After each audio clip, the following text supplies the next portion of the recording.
Okay. Great. All right, thank you so much. Hi, everybody. I hope your day is going really well. My name is Ashley Bishop, and I'm pleased to join you today in your boot camp. Today, during this session, I'm going to be talking to you all about most significant change.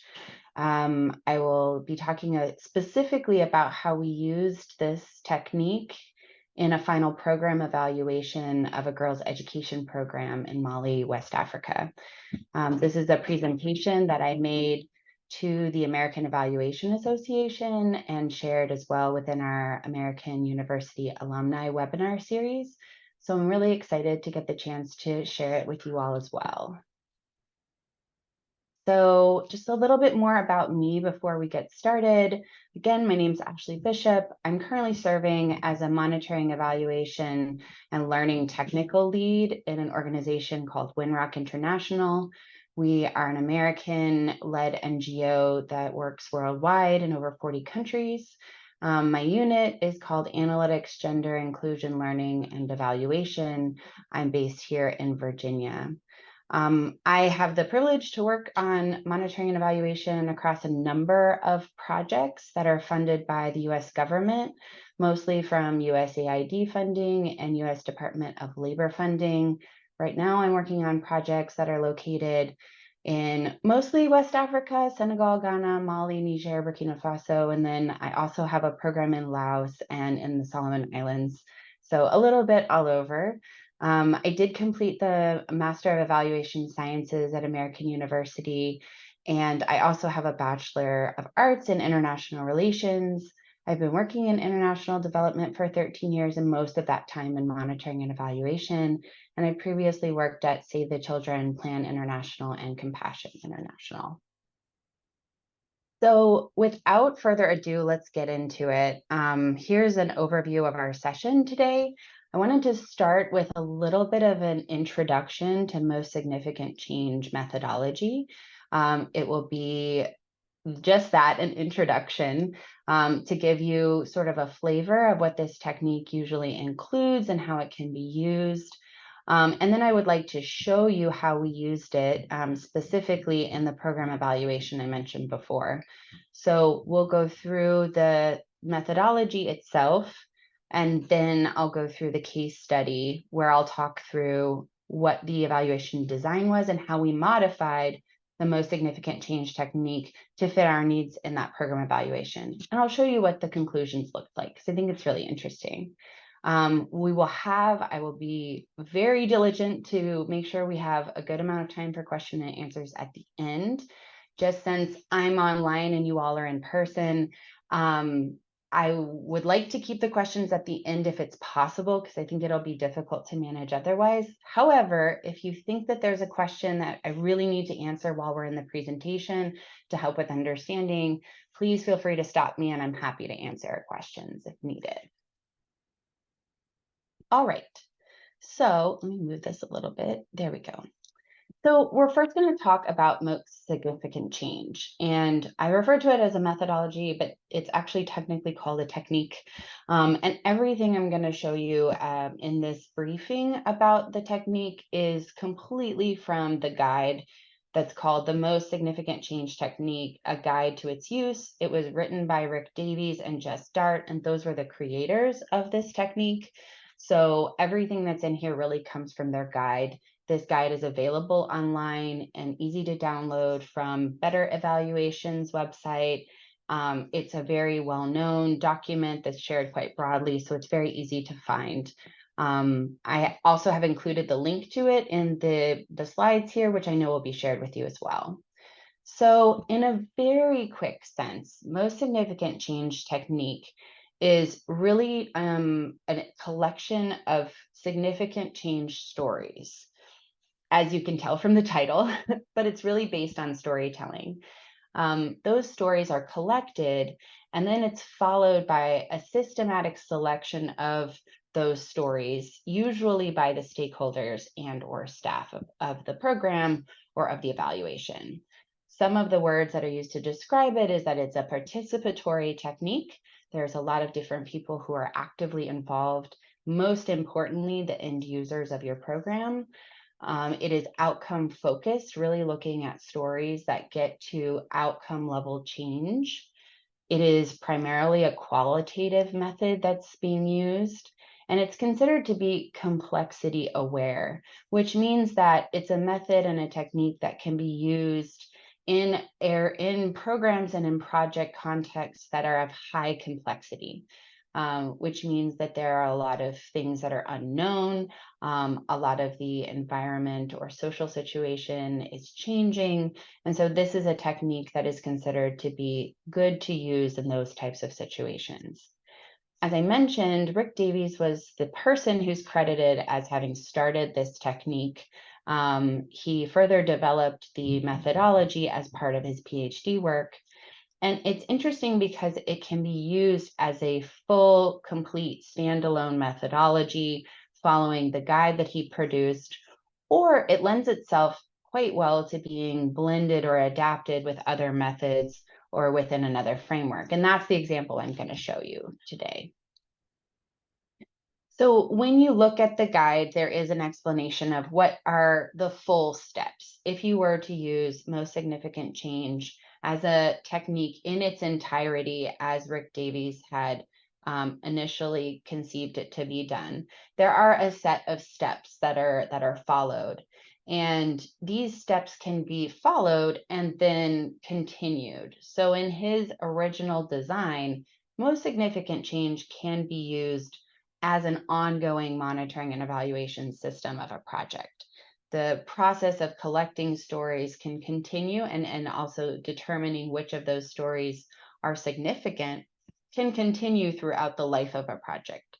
So it can be used for ongoing monitoring, or it can be used in a shorter time frame as part of an evaluation.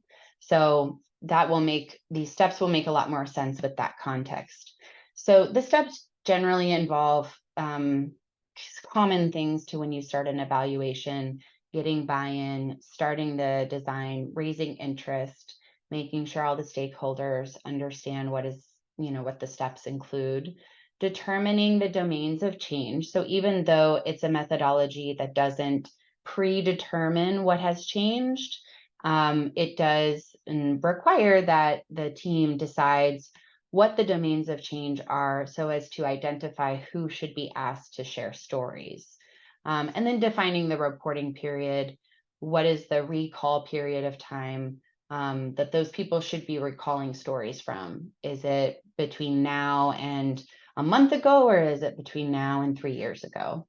Then the core of the method is collecting those significant change stories from the identified end users, and then a process of selecting which of those stories represent most significant change in the context of the project or the program. There's a feedback loop so that the end users receive the feedback as well about which stories are selected to be most significant, representing change in the program. And there are layers of validation and verification, where the team would take those stories, go seek out additional evidence to confirm that those stories happened, to add additional quantitative data, secondary data, to back up the stories, to provide more information about the volume and the, maybe to see how prevalent those stories were. And then, as you see in the last step, there is a step of revising the system, meaning that after a round of this, if this is a system that's going to continue throughout, say, a life of a program, that then after this whole round, there's a revision that happens to prepare for the next round of significant change story collection. So again, this is the full package of when a most significant change method is implemented as designed in the most significant change guide. There are lots of benefits to using most significant change, and that guide outlines quite a few on page 12. I wanted to pick a few very specific ones that for us in our context were very true. It is a good means to identify unexpected changes. As you'll see, the question prompts that are asked when we ask people to develop the stories are very broad and open. And so it does allow for people to share any kinds of changes that were significant to them, which we may have never been able to identify centrally. It's very participatory, but also requires little to no special professional skills when it's being implemented. Being able to talk to people about telling stories and storytelling in general communicates very well across different cultures. We don't have to explain what an indicator is. It becomes something that translates easily in a lot of contexts. It helps us get a richer picture of what's happening. It's very complementary to perhaps some of the quantitative information we have.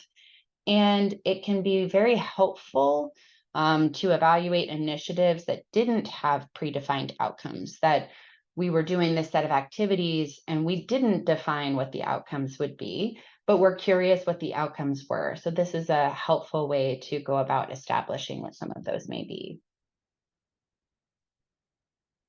I just wanted to show you a little bit more about complexity-aware monitoring methods, because most significant change is also talked about with two other methods that are very popular, I would say right now, in evaluation blogs and websites, and a lot of us practitioners. We often see most significant change, outcome harvesting, and outcome mapping shared as great examples of complexity-aware monitoring methods.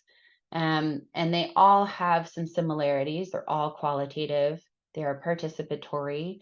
There are some differences. And so when we were deciding in the case I'm about to show you, originally we thought what we wanted was outcome harvesting in our evaluation. But after review and consultation with the wider evaluation team, we ultimately decided that in our case, most significant change was the best technique to integrate into our overall evaluation design. So I won't get into the further details because we could do a whole separate webinar about each of these methods, but there are specific uses and unique features for each of them. But all three are very interesting and helpful techniques to be aware of and potentially look at when you're designing an evaluation. As I mentioned, I have some resources here. These will be shared with the PowerPoint slides. The first is that guide that I mentioned, and that all of that information really came from. The second is a really helpful guide talking about those three complexity-aware methods that's relatively recent from 2023. And then another program guide that really gives further information about complexity-aware monitoring approaches. But as I mentioned, there's quite a lot out there, but these are very helpful resources. Okay, so we're going to switch gears a little bit here and talk about our specific example at Winrock, where we chose to integrate most significant change into a final program evaluation. And this is a picture from that program that I'll tell you more about. This is a photo of a training of trainers where women were working on making sanitary pads as part of a training program, also supporting secondary school education. So very briefly, the program that we were asked to evaluate was a USAID funded program called Girls Leadership and Empowerment Through Education. For short, we called it GLEE. This program was implemented from 2018 to 2023 in two regions of Mali, in the Kai and Mopti region. It was implemented by this large consortium of partners over here, led by Winrock International. We also had partners, this is OMIS and GAZ Mali. These are two Malian NGOs that are highly skilled and experts in education in the Mali context, and IntraHealth International, which led our work in health-seeking behavior activities. So the goal of the program was to focus on decreasing barriers to quality education in safe and supportive environments for adolescent girls, specifically the ages of 10 to 18 years old, while also increasing the adoption of positive, healthy behaviors. So you can get a little bit of a sense of how big the program is. We have some numbers here from our monitoring system, which, by the way, had a lot of quantitative data throughout the life of the program. We worked with over 180,000 students in 3 different levels of school: accelerated learning centers, primary schools, and secondary schools. It provided scholarships to over 140,000 students to offset the school fees that were still required for girls. It trained over 2,000 teachers and facilitators in the 2 regions, and supported over 14,000 community members in training on promotion of girls' empowerment and education. And here's a photo of learners in one of those accelerated schooling centers located in Coro. Accelerated schooling centers were for children who either never had gone to school or who had dropped out and needed to go back to school, to help them retrap. I'm sorry, I'm thinking in a different language, to get back to the level of schooling needed so they could re-enter the formal system. So as you also see, we had this and a lot of other quantitative data. By the time the program was ending, we were in a really good position to be able to report on quite a lot of those quantitative indicators. So we put together an evaluation team. Sorry, this slide has a lot going on, but I really wanted to represent to you that I was one member of a very large evaluation team. So we had the partners Ed Intersect, School to School International, and CRIPS, which is a Malian research institute. And that partnership led our evaluation. Since Winrock was the implementer, we wanted to contract a third party to conduct our final evaluation. I was kind of like an evaluation contractor manager for the process. My teammate Safal really supported us in some of the methodology. And then our teammate Drew over at School to School International was the lead on the qualitative methods that were put in place for the program. And this was a picture from when we made the same presentation at the American Evaluation Association conference. And we wanted to share at that point in time as well the leaders from the program, our chief of party and the MEL and other leadership who were really, really key, probably the most important people to making sure this evaluation, as well as the whole program, were done well. So this is just a snapshot. Again, the evaluation is a big team working really hard together to produce a strong and helpful evaluation report. So as you saw from that large group of stakeholders, we wanted to establish a certain number of goals for this final evaluation of this very large and important program. So of course, we wanted to assess the project's achievements as they were outlined in the results framework. So the results framework we'd already designed, where we already had certain outcomes that we planned to happen, that we hoped would happen based on our interventions. To also assess the project's relevance, effectiveness, efficiency, impact, and sustainability. You know, a lot of the DEC criteria, the common criteria for final evaluations. But up until that point, our previous evaluation, we had midterm evaluation, and a lot of our project monitoring really didn't get a sense of what girls thought. The adolescent girls with whom we worked, we didn't really do a great job of having an opportunity to listen to them.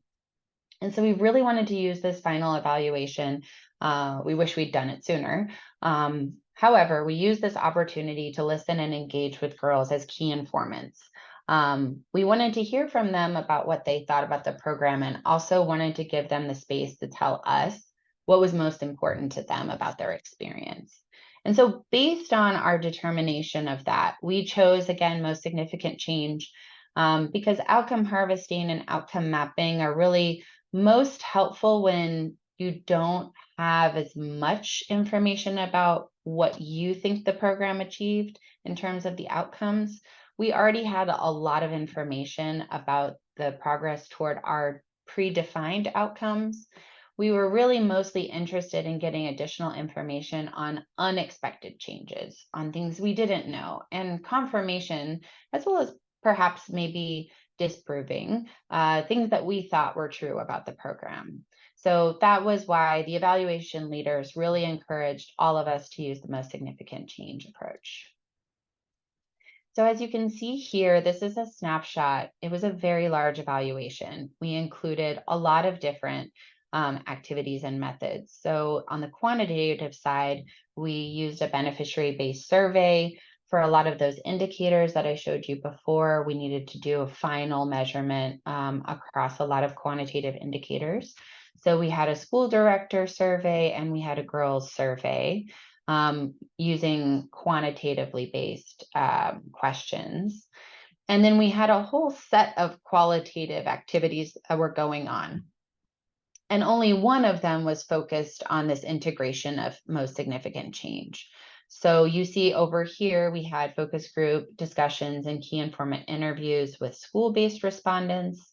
We also had the same with community-based respondents, and we had key informant interviews with project respondents. Many of those were designed to help us answer those questions about efficiency, about sustainability, about perceived impact and things like that. But the most significant change was integrated into a series of focus group discussions with girls. So the team decided that using the focus group discussion kind of platform as a way to facilitate the most significant change methodology worked very well from a logistic perspective. They were able to add it into their already scheduled, series of focus group discussions in these communities. So when they, for example, went to these schools, they were able to easily add and organize a focus group discussion with girls. And I'll show you how in the focus group discussion guide, they use the most significant change method in order to facilitate that. So it was not done as most focus group discussions are, but the focus group discussion kind of setup was used in order to collect stories with girls. So we had a number of evaluation questions, and evaluation question 9 was specifically the one that we answered using most significant change. So what were the unexpected outcomes of USAID GLEE activities, both positive and negative outcomes, particularly for girls? And so in order to do this, each girl in the focus group discussion was prompted to reflect on and then to share a story detailing the most significant change in her life that had resulted from the project. Then as a group, in the same focus group discussion time period, they listened to everyone's stories and they together selected one story from their group that they felt represented the most significant change out of all of the stories shared in their group. So in this focus group discussion, we included both the step of collecting of stories and also the step of determining the most significant among those stories. So overall, in total, we had 71 girls participate in 12 focus group discussions. They organized them as well by the school type. So we had primary schools, secondary schools, and the accelerated schooling centers. We had them in three different locations in the 2 regions. So we had a pretty good distribution of girls who experienced the program in different ways. This right here is an example of what our question guide looked like. So our kind of guide for the discussion group. And this was the key question as it was posed to them. So since the GLEE project started in your community, what has been the most significant change in your life related to the GLEE project? And so they followed that with a discussion about what does this word significant mean? And the facilitators had to explain that significant means something that's notable or profound. It doesn't always mean the best or positive, but something that has a big meaning. And so they had conversation with them. They gave them some time to think about it. And then in this context, they did share those stories orally. Each of the girls went around and shared their story orally with the group. So then the next step was for the facilitator to guide the group after hearing all those stories, to guide the group to select which story they felt was most meaningful across all of them. And so this led to some really interesting debates about, they all spoke to with each other. And so the evaluation group was able to say what the most significant stories were that were voted on by the whole group, and even documented why the girls chose a particular story as well. So both layers were included in the raw data that was available to the evaluators. And so here's a quick snapshot of what the group selected in terms of the most significant change story topics.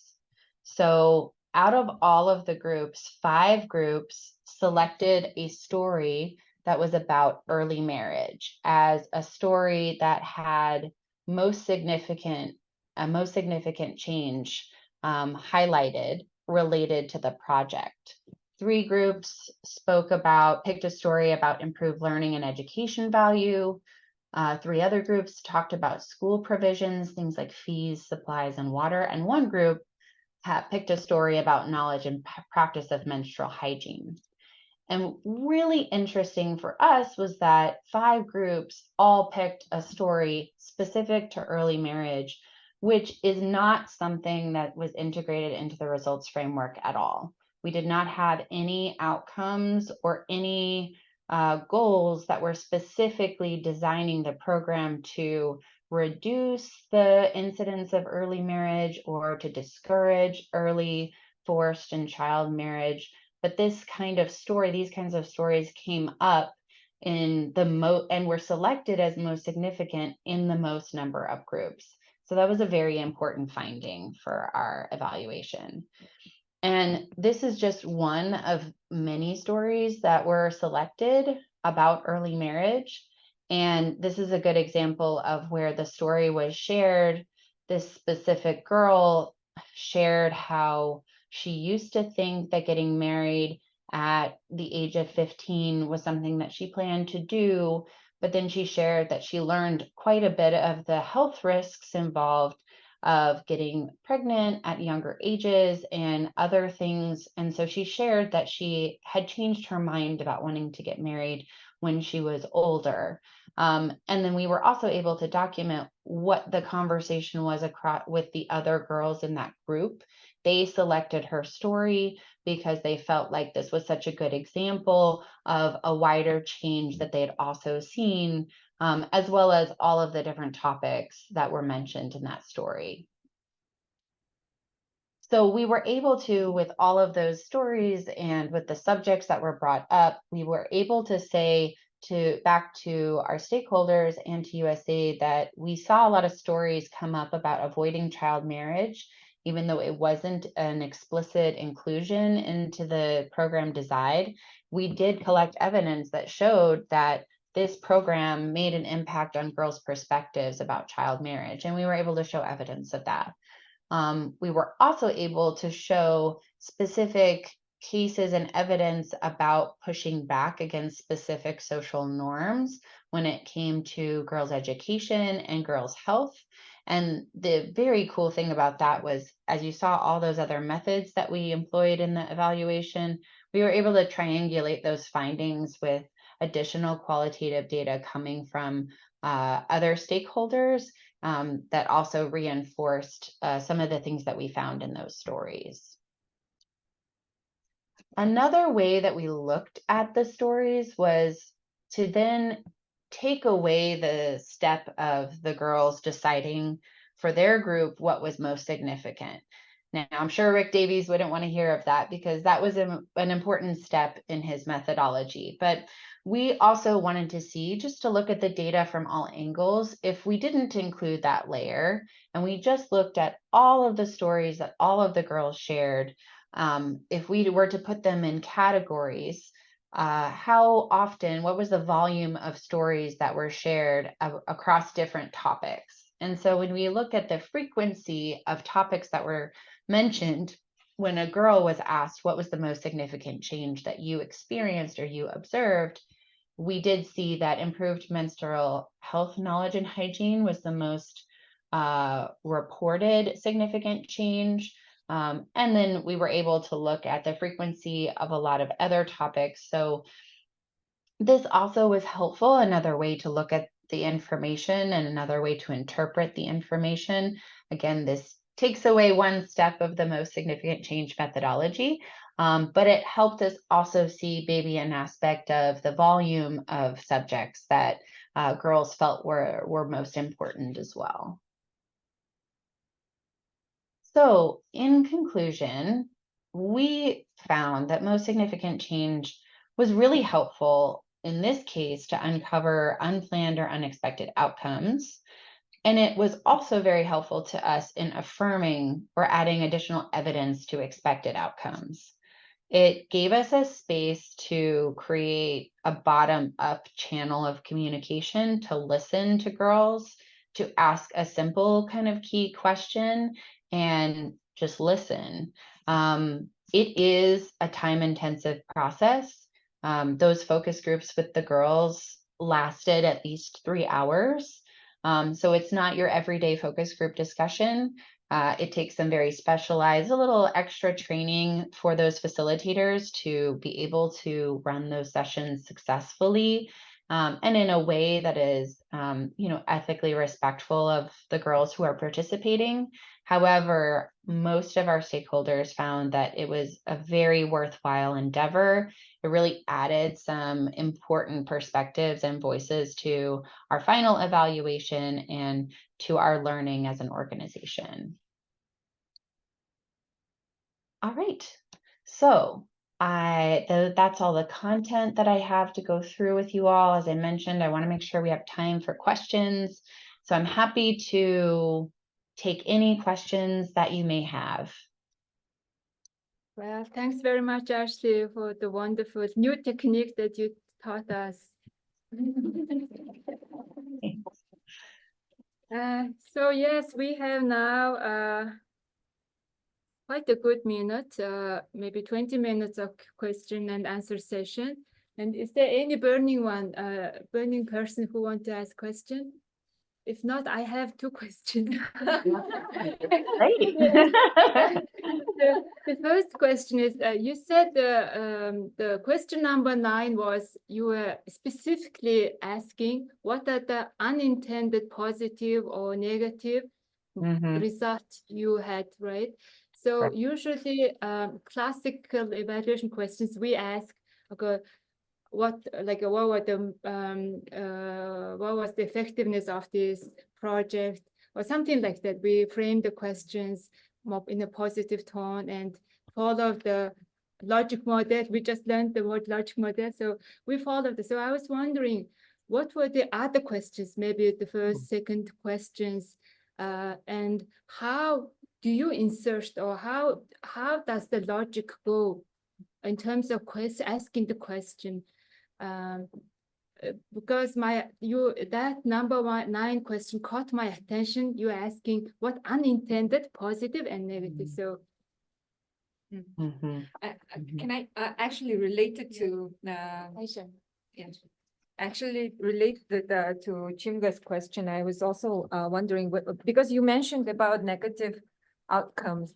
So if while answering to the questions, maybe you could share with us whether there were situations where there were actually negative impact, and how you integrate it into this storytelling. So yeah, thank you. It's a great question. So for the other evaluation questions, I might be able to pull that up because we had a lot. And so I do recognize that just seeing one by itself is a little bit not helpful, maybe. That it can be helpful to see it in the context of all of the questions. Let me just see if I can pull that up. an example of it really quickly. Yeah, because so it was one of many. So that evaluation question on its own absolutely would not get at all of our evaluation goals that we had. But it was one of, I want to say, I don't even remember the total number of questions that we had because there were so many. Okay, let me just pull this up here. I'm sorry, I don't have it right up here with me. Here we go. So you'll have to forgive me, but let me share this with you quickly here. And this is even not the most beautiful copy of this, but it's an example. So you can see the evaluation questions. We had them kind of tagged to the evaluation criteria in the matrix here. And so we had a total of 15 questions, evaluation questions, and then we had some learning questions that were from our MEL plan originally. So you see question number 9 is here under impact. It was one of 2 questions that we formulated, but it was, again, one of 15 evaluation questions for the overall design. And each of these evaluation questions then directly led to the choice of methodologies that were used. So in that slide here, where I was showing you, where is it? Yeah, here we go.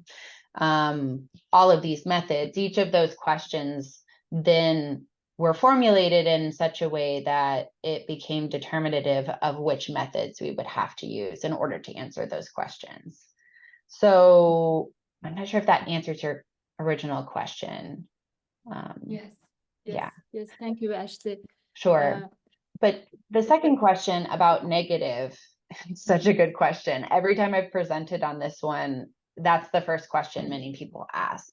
And I think we probably need to reflect more on it because it is even a criticism of the technique itself, simply because the language that's used in English, and perhaps even when it's translated into any other language, significant can have maybe even a positive connotation to it. I think that the evaluation team and facilitators, they tried to make at least that clear through the way that they set up the discussion. But most of the stories that they did collect were positive related outcomes. We didn't have any negative related outcomes surface as selected stories across each of these. So in this one here, these stories that came up, these are all interpreted positive, significant change stories.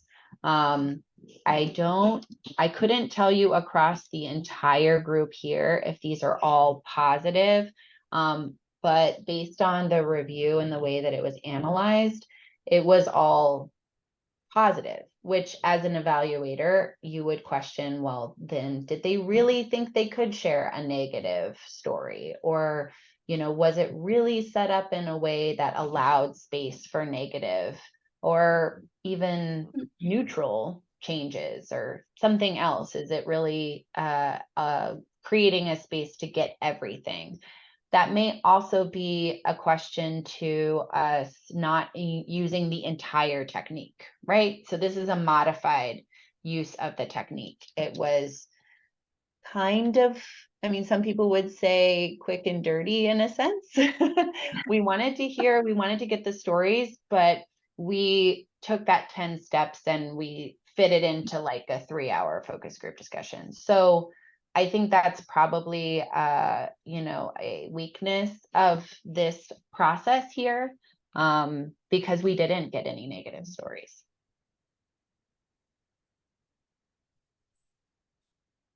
Thanks for that question. Very important question. Hi, Ashley. Thank you so much for your presentation.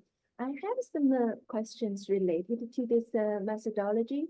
To me, evaluation process should be an empowering process, especially to those that are left behind. Definitely this technique or methodology provide an opportunity for the evaluation team to hear from the bottom up, from the one, and the beneficiaries of the project. That is really very positive. In Europe, we also use case studies, right? It's very common methodology to collect data, analyze results. And I can see some difference between the most significant change and the normal case study. And who determines the selection of the cases is a big one, right? From the manager, or from the one to receive the assistance. So this is a huge difference.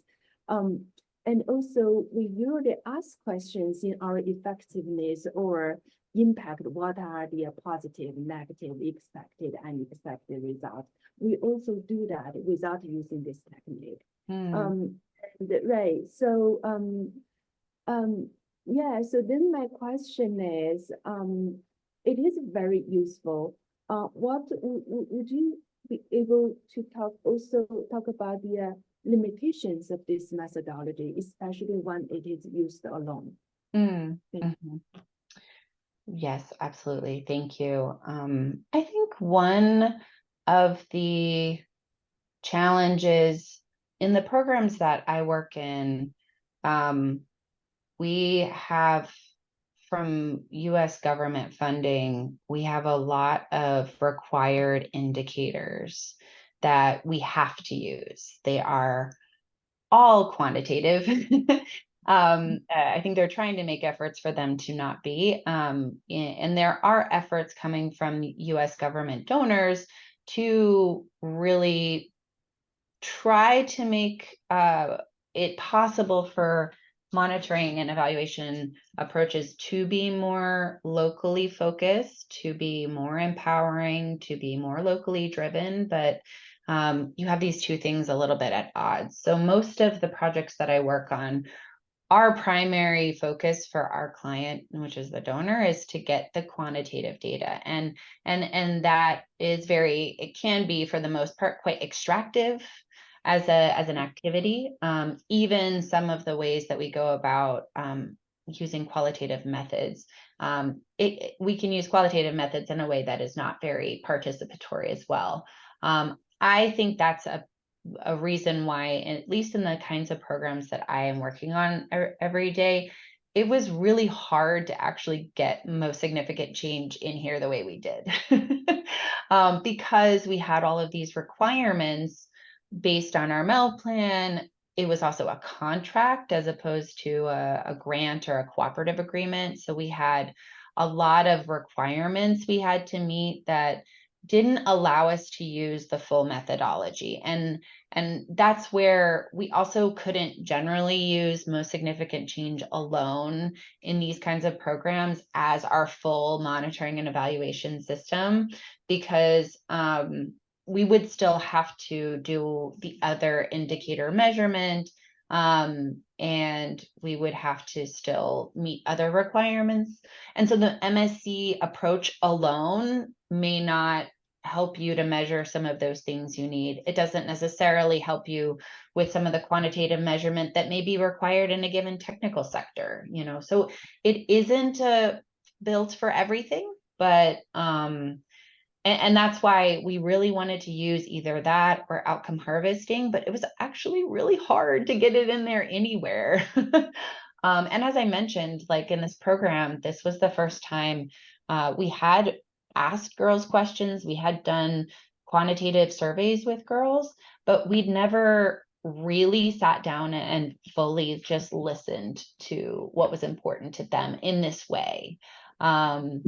And so we've had a lot of conversations internally about how we have to be doing that. We can't deprioritize that. So we have to find a good balance.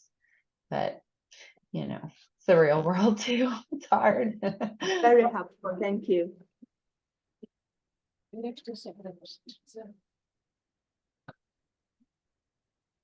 Thank you.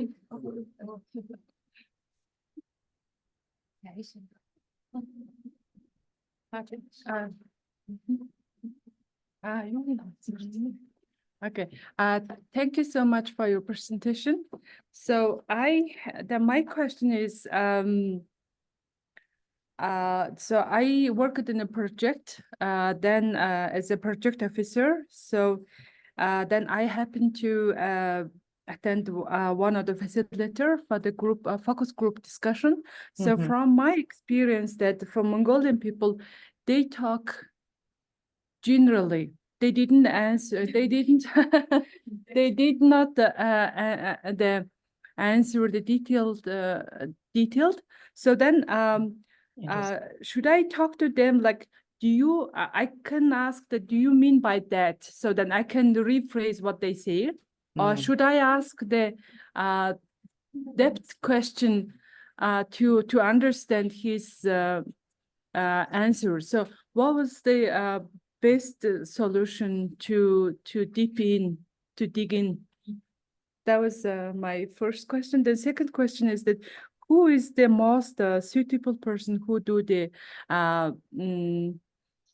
as a facilitator for the group focus group discussion? Are there someone who is working internally, or it should be the external the person from the external organization? Thank you.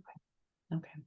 Thank you. Those are great questions. The first one is a wonderful example of how we always have to adapt. So in this case, in Mali, we used we did it purposefully through oral telling of stories and purposefully with girls in a group because that's a common practice, and in the oral kind of culture, I guess you would say, people tend to share quite openly about a number of things. There are surely things that teenage girls don't want to talk about with strangers, but this seemed to work quite well. What would not have worked is probably asking girls to write out stories, because that's working in a context where the literacy, and even in the education program, the literacy rate is still lower than in other contexts and locations. So that worked well in that specific case. In other most significant change stories that I've read about and that I've heard and that I know have been done, it's built into, you have options for, you can collect the stories in many ways. It can be that people have a chance to sit down and write their own story. It can be done more as a one-on-one interview as opposed to a group, because sometimes a group setting in certain communication cultures may not be conducive. And in a group, people, depending on the topic, people don't want to talk about specifics. Like, I don't want to tell you about my life, or with certain topics as well. So maybe in that case, not a key informant interview, but a one-on-one interview or a one-on-one conversation would be more effective at getting someone's story. So, and then with the facilitator, in this case, we had to make sure facilitators, because these are children, the facilitators have to go through specific ethics training, and they have to be qualified to be able to do these kinds of group discussions or interviews with girls. It has to be approved by the education system as well. So those are very specific to that case. In this case, it was a full external evaluation team, and it was the Malian research partner who managed the facilitators. So in many cases, we made sure that they were also women. That helped in that specific environment, that girls were generally more comfortable speaking with adult women than with adult men in that context. So all of those things are good considerations. And I would say too, as you're starting a process, if you're starting it and people aren't talking, it's good to pilot it and see if that works in this particular case. But while it says it may be oversimplified to say, well, people tell stories everywhere. Well, the way they tell stories is different. So it should be adjusted to your context and location. Thank you so much. Of course. So thank you, Ashley. Very interesting case. And so my question is regarding this aggregation of your results and sort of I'm curious to understand what's been done in terms of understanding the results, because I think those are really interesting findings. And I wonder, you know, like depending on the age and the socioeconomic background of the girls, what might be causing certain girls to answer those, you know, early marriage, it's a very significant Yeah. answer. I mean, in, you know, modern society, in developing world, for instance. So I'm curious to see, obviously evaluators are evaluating, they're kind of presenting the results and up to the decision makers to sort of take action. So I'm wondering, first of all, from your evaluation team, have you guys done much of disaggregation of the results? Did you try to maybe do a case study perhaps on certain results that you've gotten? One, and then the second one is, what's been sort of the response to action based on your evaluation report, and has it been a pretty like standard reaction from the people back over there? Because it's certainly a bit shocking, I guess, especially for developed communities. Absolutely. Thank you. It's a really great observation to consider, looking at the stories themselves and maybe some of the specific profiles. You've got me thinking about, if we were to take those stories back to the specific girls in these regions, from what regions are we seeing certain kinds of trends in terms of what they're determining to be more significant versus others? That's a really good suggestion. We didn't do that in this analysis and in our final report, but you've inspired me to look into that. I think that's something we should have a look at, because it would be interesting to maybe see if we can pinpoint it at all.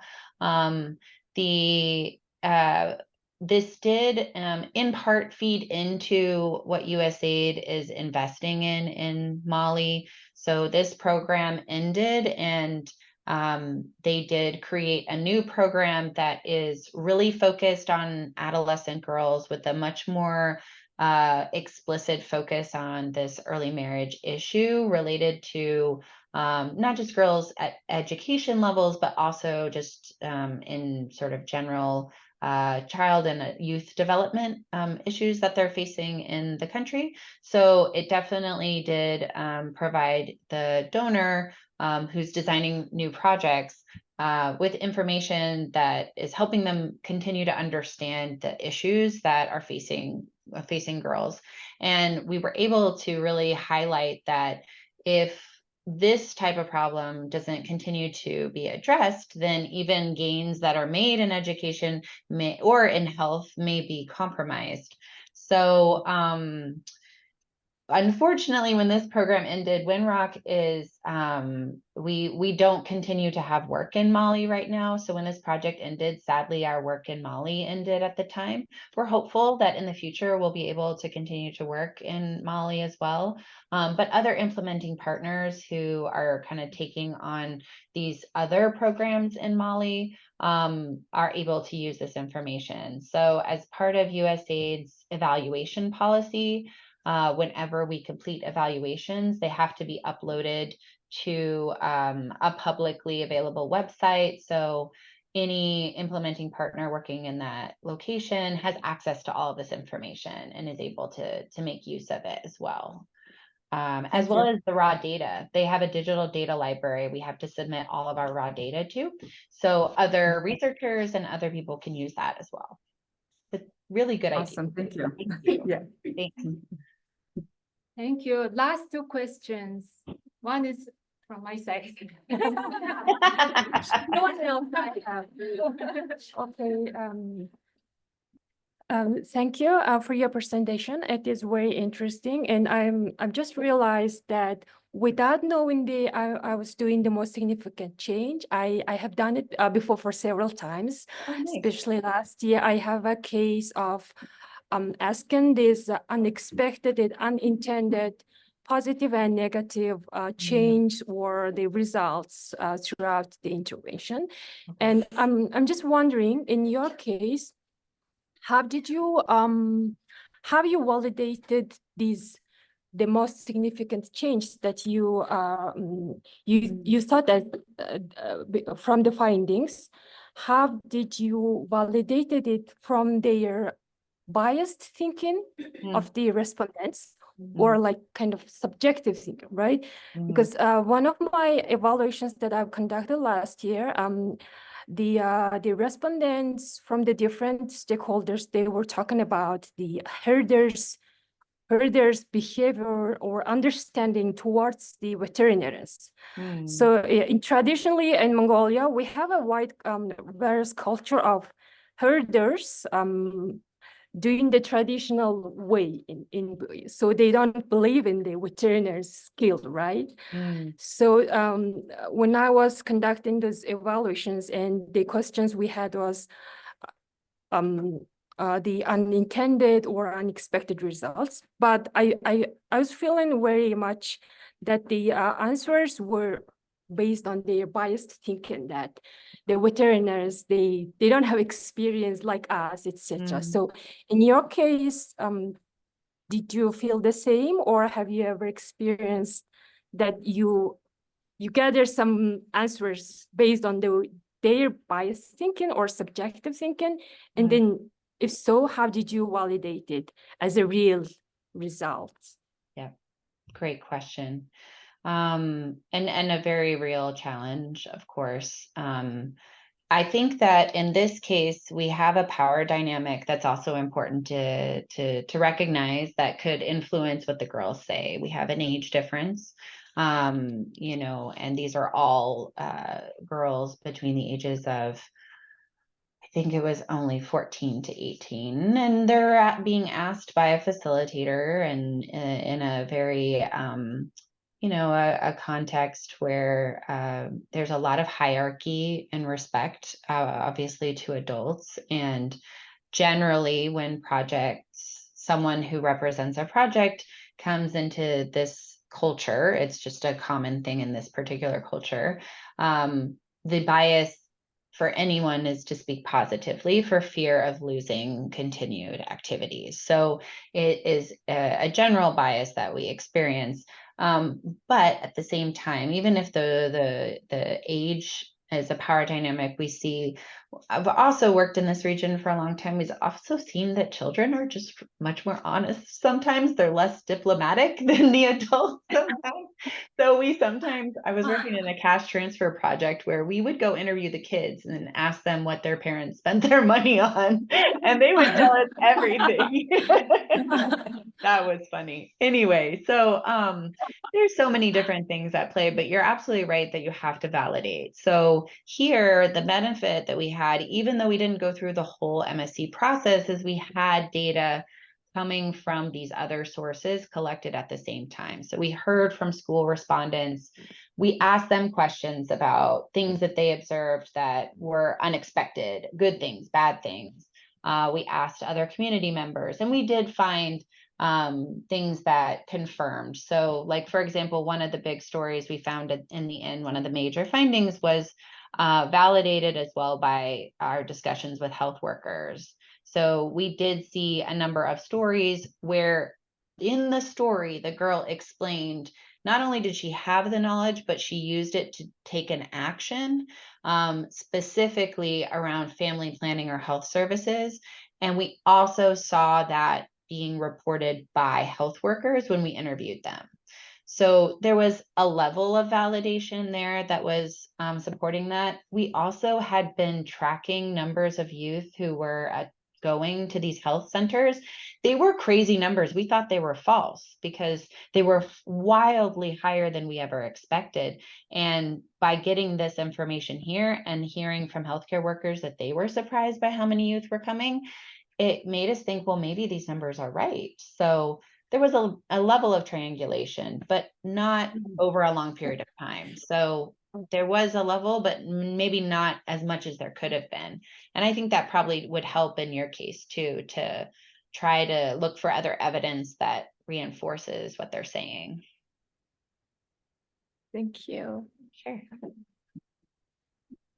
Okay, my last question is, You know, it's related to the validation. And as a statistician, we always see the significance.